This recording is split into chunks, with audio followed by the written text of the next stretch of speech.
Ayan, hello guys. Dito tayo ngayon sa mga itik. Ayan, magpakain tayo yung minix ko na ito. Para konting tipid guys. Kasi ito, konting tipid natin yung pagkain ng itik.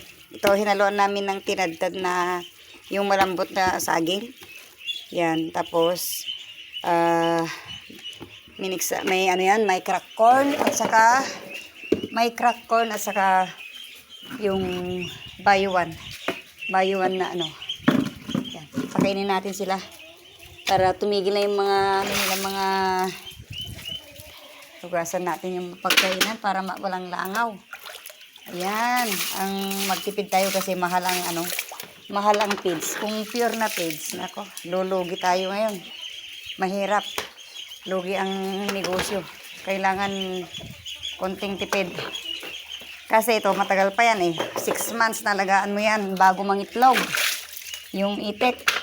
Yan, nagpatubig kami ng isda. Yan, wala na pagkain. Ilagyan ko mamaya. Yan, ang buhay probinsya.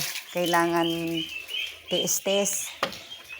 Magutom na ang mga itik. Kailangan kain na sila. Yan, lagyan natin ng pagkain. Ayan, si Lola magpapakain ngayon kasi bago ako maligo, kailangan magpakain na ako para at least mamaya pwede na tayong umupo, diba? Yan. Kailangan tipid-tipid ang mga itik kasi kapag hindi ka magtipid magastos. Kailangan, ayan, jumpy na. Yan na, halina kayo. Maganda naman ito kasi napanood ko na yan sa mga India, mga itik. Yan, pinapakain nila yan, ibabad mo muna yung pizza kamais. Tapos maghalo ka ng yan. Sige na, kain na kayo.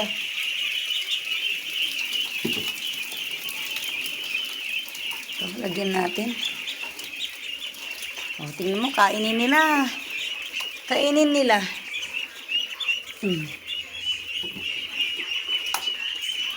Bibi! Sige na. Doon kaya tigil-tigil. Ako, maingay ang mga itik.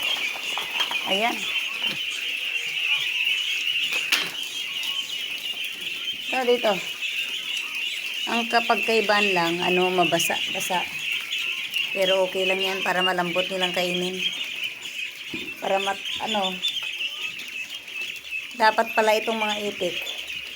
Kapag malalaki na sila, 3 times mo lang pakainin. Parang tao. Yan. Sige na. Kain na kayo. Ayan Gustong-gusto nila. Tignan nyo. Yan, kailangan halo-haluan ng konti-konti para masanay sila. Masanay sila. Pag laki na nila, marunong na sila kumain ng ganun. Kasi sanay na sila sa hirap. Diba? Kailangan masanay kayo sa hirap, mga itik. Para pag laki nyo, masipag kayong maglagay ng itlog. Diba? Para may itlog si Lola. Pulutin. Yan Benta natin. Tapos ibili din natin ng pagkain nyo. Diba? Ito pala yung itik Pinas. Itim. Kasi itim at saka gray naghalo. Kailangan ito. Kapag nangitlog na sila. Yan na. Dito kayo. Dito. Wala nang hindi pa. Marami pang tubig yan. Lagyan natin. Bawal sana sa akin kasi asthmatic ako. Pero kailangan tumulong tayo guys sa trabaho. Kasi hindi kaya ng anak ko yung pati asawa kasi siyang nagluluto pang taghali. Ako na lang bago ako maligo. Ayan. Para minsanan na. Sige na. Kain na kayo. Walang away-away Walang away-away mga itik Mabait kayo.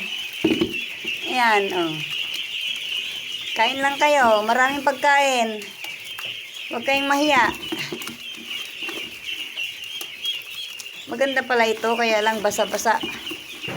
Ayan. Tikman nyo yung saging. Yan ang project ni Lola ngayon. Sige na, kain na. Sino ta? Ni Mamam? Pagpanak titik, tasaktog digos. Kaya anak ko di Malaysia. Tumutawag. Ayan na, ang mga itik, kumakain. Kaya't da, di kinupran di sa ba? Kaya't da.